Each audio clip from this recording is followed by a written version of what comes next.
Hello dear students, Dr. Bapuji Saunke, Institute of Engineering and Technology, Kolhapur welcomes you all to e-learning platform. This is Science and Humanities Department. Myself, Mr. Sudarshan Dinkar Mahadik, and the course which you are learning is Applied Science Physics. The unit which you are learning is Radioactivity and Ultrasonic Waves. The learning outcome for our today's lecture is describe the phenomenon of radioactivity in the given system. Dear students, in this lecture we are going to discuss about the radioactivity. Okay. So, before going to learn about the radioactivity, we all have to know first about the nuclear stability and nuclear instability. Direct आपण radio definition आणि काय होतं हे पाहण्यापेक्षा तुम्हाला आधी त्याचे आणखीन बेसिक्स माहीत असणं खूपच गरजेचं आहे. त्याच्यामध्ये आहे न्यूक्लिअर स्टॅबिलिटी, न्यूक्लिअर इनस्टॅबिलिटी. ही कन्सेप्ट ज्यावेळी तुम्हाला व्यवस्थित कळून येतील की तुम्हाला एक्झॅक्ट कळून येईल की रेडिओ ॲक्टिव्हिटी फेनॉमेनॉन घडत असतो म्हणजे नेमकं काय घडत असतं आणि ते कशासाठी घडत असतं हे समजून घेण्यासाठी आधी तुम्हाला माहिती असणं गरजेचं आहे की न्यूक्लिअर स्टॅबिलिटी म्हणजे काय, न्यूक्लिअर इनस्टॅबिलिटी म्हणजे काय. Okay, let us go. Nuclear stability. Nuclear stability means that nucleus is stable, meaning that it does not spontaneously emit any kind of a radioactivity or radiation. बघा, nuclear stability याचा अर्थ की ते nucleus आहे ना ते स्टेबल आहे, स्थिर आहे. आता म्हणजे तरी काय की त्या न्यूक्लियसमधून कोणत्याही प्रकारचे रेडिएशन किंवा कोणत्याही प्रकारचे पार्टिकल्स इमिट होत नाही आहेत स्पॉन्टेनियसली. म्हणजे नैसर्गिकरित्या ते जे इलेमेंट आपण कन्सिडर करायला लागलेलो आहोत त्या इलेमेंटमधून स्पॉन्टेनियसली म्हणजे निसर्गतःच कोणतीही प्रक्रिया न करता त्याच्यामधून कोणत्याही प्रकारचे पार्टिकल्स किंवा रेडिएशन्स इमिट होत नाही आहेत त्या न्यूक्लियसमधून. अशा न्यूक्लियसला म्हणतात स्टेबल न्यूक्लियस आणि ह्या सिच्युएशनला म्हणतात nuclear stability. Means nuclear stability is a position or a situation in which that particular nucleus is not emitting the radiations of or a particle spontaneously, means in its natural form without interference of any external process. This kind of a nuclei don't emit certain kind of radiations or particles. म्हणजे जे nucleus stable असतात ते कोणत्याही प्रकारचे radiations emit करत नाहीत spontaneously, कोणत्याही प्रकारचे पार्टिकल्स ते इमिट करत नाहीत स्पॉन्टेनियसली, म्हणजेच ते स्टेबल असतात. म्हणजे आणखीन पुढे काय बघा, a nucleus is stable if it cannot be transformed into another configuration without adding energy from the outside.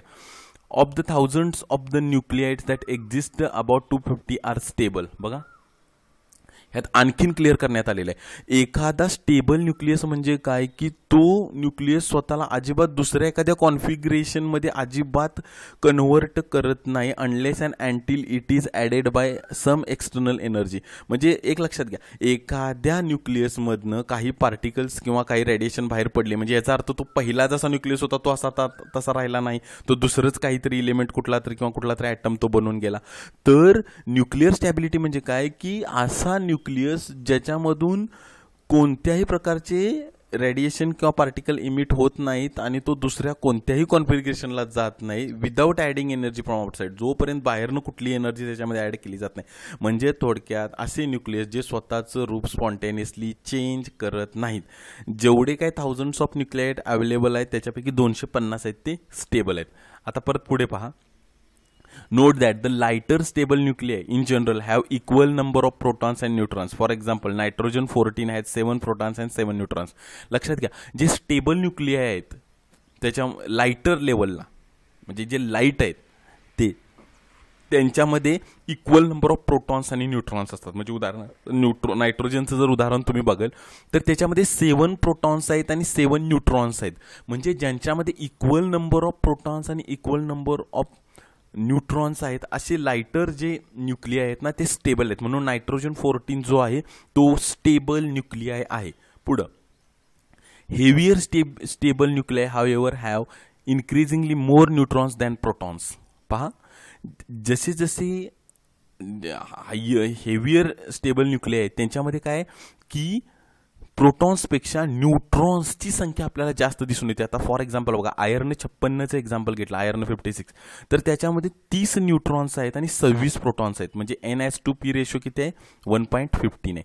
म्हणजे पहा इथं equal number of neutrons and protons आहेत का आयर्नच्या केसमध्ये, तर नाही आहेत. तिथं न्यूट्रॉनची संख्या जास्त आहे आणि प्रोटॉनची संख्या आहे ती त्याच्या तुलनेत कमी आहे, त्यामुळे तो रेशो 1.15 आहे. तरीसुद्धा हा स्टेबल न्यूक्लियायच म्हणायचा, कारण याच्यामधून अजूनही कुठल्याही प्रकारचं रेडिएशन किंवा पार्टिकल इमिट होत नाही. पुढे जाऊन उदाहरण बघितलं तर लीड 207 हा जर एलिमेंट बघितला तर याच्यामध्ये 125 न्यूट्रॉन्स आहेत आणि 82 प्रोटॉन्स आहेत. परत एकदा प्रोटॉनपेक्षा न्यूट्रॉनची संख्या या ठिकाणी जास्त आहे आणि म्हणून हा NH2P रेशो म्हणजे काय की न्यूट्रॉनची संख्या डिवाइडेड बाय प्रोटॉनची संख्या जर घेतली आपण तो रेशो बघितला तर तो 1.52 आहे. 1.52 हे कसं आलं तर NH2P रेशो आहे. म्हणजे काय, N म्हणजे नंबर ऑफ न्यूट्रॉन्स, P म्हणजे number of protons, N divided by P केलं की आन्सर इतकं मिळतं. म्हणजे 125 डिवायडेड बाय 82 केलं की हा रेशो इतका मिळतो. तरीसुद्धा हा आयर्न आणि लीड जे आहे ते स्टेबल न्यूक्लियायच आहेत, जरी इथं नंबर इनडिफरन्स झाला असेल प्रोटॉन्स आणि न्यूट्रॉनच्या संख्येमध्ये तरीसुद्धा. आता हे कशामुळे बघा, this is because larger nuclei have more proton repulsion and require larger number of neutrons to provide compensating strong forces to overcome these electrostatic repulsions and hold the nucleus together. आता इथं खूप महत्त्वाचा मुद्दा काय देण्यात आलेला आहे पहा. हे असं का घडतं बरं की ज्यावेळी आपण हायर नंबरकडे जातोय, हायर ॲटॉमिक नंबरकडे जातोय, त्यावेळी न्यूट्रॉनची संख्या जास्त व्हायला लागलेली आहे आणि प्रोटॉनची संख्या ती मात्र कमीच आहे त्या ठिकाणी न्यूट्रॉनच्या तुलनेमध्ये. आता हे असं का घडून येतं म्हणून सांगण्यात आलेलं आहे, कारण लार्जर न्यूक्लियाकडे आपण ज्यावेळी जात असतो त्यावेळी होतं कसं की प्रोटॉन रिपल्शन आहे ना, तो फोर्स रिपल्सिव्ह फोर्स आहे त्याचं प्रमाण आहे ते वाढत जात असतं. लक्षात घ्या, आपल्याला माहिती आहे प्रोटॉनवर चार्ज पॉझिटिव्ह आहे. आता पॉझिटिव्ह रिपल्शन असतं हे आपण इलेक्ट्रोस्टॅटिक फोर्सचे जे लॉ आहे त्याच्यामध्ये आपण ते पाहिलेलं आहे. मग ज्यावेळी प्रोटॉनची संख्या जास्त होत जाईल त्यावेळी काय होणार आहे की प्रोटॉन रिपल्शन आहे ते वाढत जाणार आहे आणि तो न्यूक्लियस आहे तो काय होत जाणार आहे, अनस्टॅबिलिटीकडे जाणार आहे. मग यांना ओव्हरकम करण्यासाठी, ह्यांचं रिपल्शन ओव्हरकम करून, मग यांच्या रिपल्शनना तोंड देऊन त्यांचा सामना करून तो न्यूक्लियस आहे तो स्टेबल ठेवण्यासाठी जे अनचार्जड पार्टिकल आहे म्हणजे कोण, न्यूट्रॉन, त्यांची संख्या त्या ठिकाणी जास्त असणं गरजेचं आहे. आणि म्हणून असं झालेलं आहे की require the large number of neutrons to provide the compensating strong forces. लक्षात घ्या की ती जी रिपल्शन आहे ना त्याला कंपेन्सेट करण्यासाठी, त्याला फाईट बॅक करण्यासाठी स्ट्रॉंग फोर्स जो लागणार आहे तो न्यूट्रॉन्स आहेत ना तो आहे तो overcome these electrostatic repulsion hold the nucleus together. त्या न्यूक्लियसला अजिबात भंग होऊन न देता, ते ब्रेकडाऊन न होता त्याला टुगेदर ठेवण्यासाठी जितके जास्त न्यूट्रॉन्स असतील तो तितका तो त्या तिकडं स्टॅबिलिटीकडे जाईल. म्हणजे तुम्हाला एक गोष्ट कळून आली का बा, लायटरला ज्यावेळी असतात तेव्हा नंबर ऑफ प्रोटॉन्स आणि न्यूट्रॉन्स एकदम इक्वल नंबरनं असतात, त्यावेळी तो न्यूक्लियस आहे तो स्टेबल आहे. आता हेवियर साईडकडे त्यावेळी सुद्धा तो न्यूक्लियस आहे तो स्टेबलच आहे, परंतु त्याच्यामध्ये न्यूट्रॉनची संख्या जास्त आहे प्रोटॉन्सपेक्षा. आता या ठिकाणी तुम्ही ही डायग्राम बघा, एक ग्राफ आहे. The graph is a plot of a neutron number against the proton number. It is used as the rule to determine which nuclei are stable or unstable. आता इथं पहा, या ठिकाणी प्रोटॉन नंबर या ठिकाणी दिलेला आहे आणि न्यूट्रॉन नंबर आहे तो या ॲक्सिसला या ठिकाणी दिलेला आहे. आता नंबर ऑफ प्रोटॉन्स आणि नंबर ऑफ न्यूट्रॉन्स हे जर इक्वल असतील तर तो ग्राफ प्लॉट केला तर ही जी रेड तुम्हाला लिनियर दिसते का लाईन ही आहे या ठिकाणी, असा तो ग्राफ आला असता. बघा, नंबर ऑफ प्रोटॉन्स आणि नंबर ऑफ न्यूट्रॉन जर इक्वल असतील तर हा ग्राफ अशा पद्धतीनं आला असता. पण ॲक्च्युली आपल्याला इलेमेंटच्या संदर्भात जी काही सिच्युएशन दिसते आहे त्याच्यानुसार ग्राफ कसा आलेला आहे बा, असा आलेला आहे या ठिकाणी. आणि म्हणून nuclei which lie on the stability line are stable nuclei. बघा, from the plot it can be seen that many of the stable nuclei have equal number of protons and equal number of neutrons. These are usually the elements in the lighter section of the periodic table. For the heavier stable nuclei, there are approximately 50% more neutrons to protons. तुम्हाला या ठिकाणी मी जसं की already सांगण्यात आलेलं आहे, lighter साईडला जे आहेत पिरियॉडिक टेबलमध्ये लक्षात ज्यांचा ॲटॉमिक नंबर कमी आहे, तुम्ही या ठिकाणी इथपर्यंत ऑलमोस्ट तुम्ही या ठिकाणी पाहू शकत असाल की 15 ॲटॉमिक नंबर जोपर्यंत येतो आहे, ऑलमेर एक अप्रॉक्सिमेट तुम्हाला सांगतो तोपर्यंत स्टेबल न्यूक्लियस आहेत. आता या ठिकाणी तुम्ही पाहत असाल की from the plot it can be seen that the many of the stable nuclei have equal number of protons and equal number of neutrons. बघा इथे स्टॅबिलिटी या ठिकाणी दिलेली आहे, इथपर्यंत तुम्ही बघा मॅक्सिमम स्टॅबिलिटी आपल्याला मिळते. For heavier stable nuclei there are approximately 50% of more neutrons to protons. आता ह्या ग्राफ पुढे आपल्याला आणखीन काय एक्सप्लेन करतोय बघा. In unstable nuclei the strong nuclear forces do not generate enough binding energy to hold the nucleus together permanently. तुम्हाला या प्लॉटमध्ये एक गोष्ट दिसून येते का, जे ब्लू डॉट्स तुम्हाला दिसत आहेत ना ते स्टेबल न्यूक्लियाची लाईन आहे. आणि तुम्हाला दिसून येत असेल ह्या स्टेबल न्यूक्लियाच्या लाईनला ही जी येल्लो पोर्शन दिसतोय, ह्या ब्लू डॉट्सच्या अप्पर साईडला किंवा लोअर साईडला हे अनस्टेबल न्यूक्लियाइस किंवा न्यूक्लियाइड्स असतात. आता होतंय काय पहा की जसे जसे ॲटॉमिक नंबर वाढतोय त्यामध्ये पुढं काय दिसून येतं आहे पहा की त्याच्यामध्ये इनफ बाइंडिंग एनर्जी नसते त्या न्यूक्लियसमध्ये की ते त्या न्यूक्लियसला स्टेबल धरून ठेवतील परमनंटली. म्हणजे त्या न्यूक्लियसची स्टॅबिलिटी इन्श्युअर करण्यासाठी जितकी काय बाइंडिंग एनर्जी आपल्याला आवश्यक आहे तेवढी बाइंडिंग एनर्जी त्या न्यूक्लियसमध्ये नसते आणि म्हणूनच it is unstable nuclei that are radioactive. आता इथं आपण आलेलो आहे म्हणजे तुम्हाला एक गोष्ट कळून आली का की अनस्टेबल न्यूक्लियाय आहे ते रेडिओ ॲक्टिव्ह आहेत. म्हणजेच काय आहे की त्या असे काही इलिमेंट्स आहेत हायर ॲटॉमिक नंबर असणारे पिरियडिक टेबलमध्ये की त्यांच्या न्यूक्लियसमध्ये इतकी इनफ बाइंडिंग एनर्जी नाही आहे. लक्षात घ्या की प्रोटॉन्स आणि न्यूट्रॉन्स हे एकमेकांशी अशा पद्धतीनं ते बांधून ठेवू शकत नाही आहेत, इतकी बाइंडिंग एनर्जी नाही आहे की तो न्यूक्लियस स्टेबल राहील. म्हणजेच काय की त्याच्यामधनं कुठल्याही दुसऱ्या प्रकारचा पार्टिकल किंवा एखादं रेडिएशन इमिट होणारच नाही.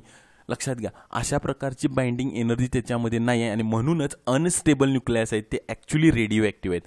अँड म्हणून it is unstable nuclei that are radioactive and are referred to as a radioactive nuclei and in the case of their isotopes called as a radio isotopes.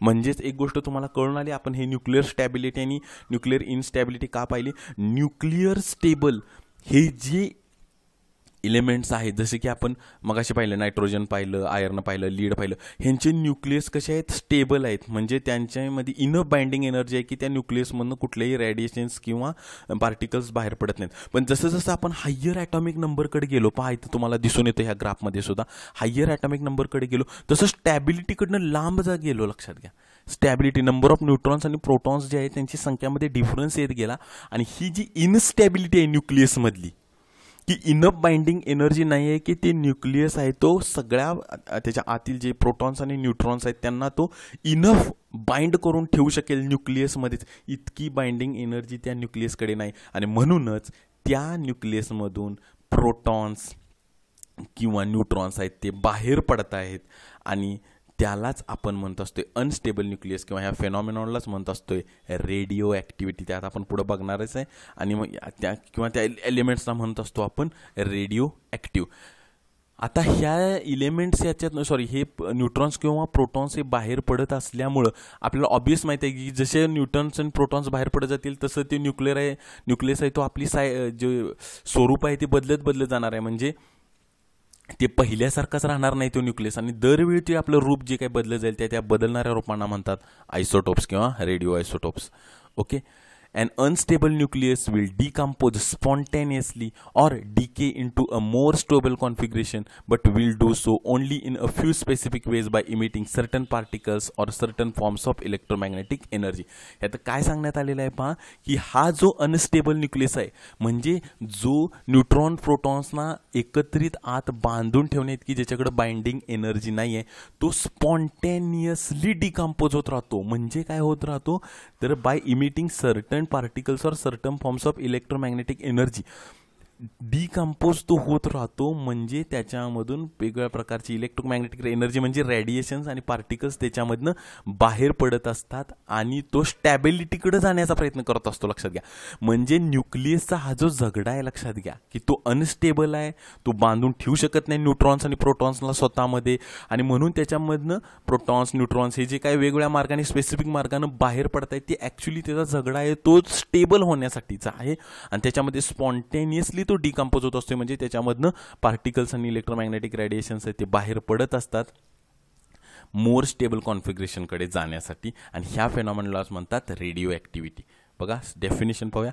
Radio activity refers to the particles which are emitted spontaneously from the nuclei as a result of nuclear instability. ही perfect definition आहे रेडिओ ॲक्टिव्हिटीची, की nuclear instability असल्यामुळं त्याचा परिणाम असा घडून येतो की त्या न्यूक्लियसमधून स्पॉन्टेनियसली पार्टिकल्स किंवा रेडिएशन्स बाहेर पडत असतात to achieve a nuclear stability. लक्षात घ्या, म्हणजे बेसिक रेडिओ ॲक्टिव्हिटीचं बेसिक रिझन काय, न्यूक्लिअर इनस्टॅबिलिटी. आणि न्यूक्लिअर इनस्टॅबिलिटी असल्यामुळं त्याच्यामधनं पार्टिकल्स आणि रेडिएशन्स बाहेर पडत असतात आणि त्यालाच आपण म्हणत असतोय रेडिओ ॲक्टिव्हिटी. लक्षात घ्या, रेडिओ ॲक्टिव्हिटी हा फेनॉमेनॉन स्पॉन्टेनियसली घडून येतो, निसर्गतःच घडून येतो, कुठल्याही एक्सटर्नल एजन्सीचा कुठलाही इंटरफेरन्स याच्यामध्ये नाही आहे. आणि ह्याला म्हणतो आपण रेडिओ ॲक्टिव्हिटी. कळालं, म्हणजे तुम्हाला बेसिक कारण कळालं असेल की न्यूक्लिअर इनस्टॅबिलिटीमुळे रेडिओ ॲक्टिव्हिटी होत असते. दुसरी गोष्ट, रेडिओ ॲक्टिव्हिटीमध्ये स्पॉन्टेनियसली पार्टिकल्स आहेत ते बाहेर टाकले जात असतात न्यूक्लियसमधून. आता कोणकोणत्या प्रकारचे पार्टिकल बाहेर टाकले जातात, हा रुदरफोर्डने केलेला एक्सपेरिमेंट आहे. एक शॉर्ट आउटलाईन बघा तुम्ही, इथं रेडिओ ॲक्टिव्ह सबस्टन्स ठेवलेला आहे. लक्षात घ्या, कोणताही रेडिओ ॲक्टिव्ह सबस्टन्स, ते कोणकोणते आहेत आपण पुढं पाहणारच आहोत. ते त्याच्यामध्ये मग काही असेल, थोरियम असेल, रेडियम असेल, रेडॉन असेल, युरेनियम असेल, असा रेडिओ ॲक्टिव्ह सबस्टन्स याच्यात ठेवल्यानंतर आपल्याला माहिती आहे की तो स्पॉन्टेनियसली रेडिएशन बाहेर टाकतो. कुठल्या प्रकारची रेडिएशन तो बाहेर टाकतो बघा, हे आपण इथं पाहिलेलं आहे bifurcation. Alpha rays, beta rays, gamma rays, किंवा अल्फा पार्टिकल, बीटा पार्टिकल आणि गॅमा रेज अशा प्रकारचे पार्टिकल्स तो बाहेर टाकत असतो. आता हे अल्फा पार्टिकल, बीटा पार्टिकल किंवा गॅमा रेज हे काय आहे हे आपण एका सेपरेट व्हिडिओमध्ये पुढे पाहणारच आहोत. परंतु तुम्ही एक ध्यानात घ्या की हे जे रेडिओ ॲक्टिव्हिटी चाललेली आहे या ठिकाणी, म्हणजे काय की स्पॉन्टेनियसली पार्टिकल्स अँड रेडिएशन्स बाहेर टाकण्याची ही जी प्रोसेस चालू आहे स्पॉन्टेनियसली, त्याच्यामधून ॲक्च्युली काय बाहेर टाकलं जातं, तर alpha rays, beta rays and gamma rays actually बाहेर टाकले जातात. अल्फा पार्टिकल किंवा बीटा पार्टिकल असं सुद्धा आपण त्याला म्हणत असतो. म्हणजे कळालं का की जी आपण म्हणतोय मग अचानक की पार्टिकल बाहेर टाकले जातात किंवा रेज बाहेर टाकले जातात, ते म्हणजे नेमकं काय, तर अल्फा, बीटा आणि गॅमा अशा पद्धतीचे पार्टिकल किंवा तुम्ही रेडिएशन म्हणा. ओके, अशा पद्धतीचा हा फेनॉमेनॉन आहे. इथं हे बायफर्गेशन कशा पद्धतीने झालेलं आहे काही आपण विस्तृत पाहणार आहोत. फक्त एक आउटलाईन तुम्हाला दिली की रेडिओ ॲक्टिव्ह सबस्टन्समधनं जे इमिशन होते न्यूक्लिअर इनस्टॅबिलिटीमुळे, ते नेमकं इमिशन कशाचं होते, अल्फा पार्टिकल्स, बीटा पार्टिकल्स आणि गॅमा रेजचं होत असतं. आता या ठिकाणी तुम्ही पाहता असाल की हेनरी बॅकवेरेल हा जो शास्त्रज्ञ आहे ना, याला ॲक्सिडेंटली हा जो फेनॉमेनॉन आहे की न्यूक्लिअर इनस्टॅबिलिटीमुळं त्या न्यूक्लियसमधून पार्टिकल्स किंवा रेडिएशन्स बाहेर पडणे या घटनेचा ॲक्सिडेंटली शोध हेनरी बॅकवेरेल या शास्त्रज्ञाला लागला. परंतु रेडिओ ॲक्टिव्हिटी ही जी टर्म आहे ही कुणी कॉइन केली, मॅरी क्युरी या शास्त्रज्ञांनी, जे होती शास्त्रज्ञ तिनं ती टर्म कॉइन केलेली. हे तुमच्या जनरल नॉलेजसाठी तुम्हाला माहिती असू दे की हेनरी बॅकवेरेलला ॲक्च्युली रेडिओ ॲक्टिव्हिटीचा फेनॉमेनॉन त्याला सुरुवातीला सर्वात आधी त्याला माहिती झाला आणि रेडिओ ॲक्टिव्हिटी ही टर्म मारी क्युरीने दिली. याच्या आधी तुम्ही जी ही डायग्रॅम पाहिली, हा एक्सपेरिमेंट रुदरफोर्डनं केलेला आहे. लक्षात घ्या की 2 इलेक्ट्रिकली चार्ज प्लेट्समधनं हे जे रेडिएशन इमिट होतं आहे त्यांचं बायफर्गेशन कशा पद्धतीनं होत आहे हे रुदरफोर्डला दिसून आला. लक्षात घ्या सगळ्या सुरुवातीला. हे तर हे डिफरन्सेस तुम्ही ध्यानात घ्या. आता आपण काही एक्झाम्पल पाहू रेडिओ ॲक्टिव्ह एलिमेंट्स कोणकोणते आहेत. आपण जे म्हटलं, युरॅनियम आहे, थोरियम आहे, रेडॉन आहे, प्लुटोनियम आहे, रेडियम आहे, पोलोनियम आहे.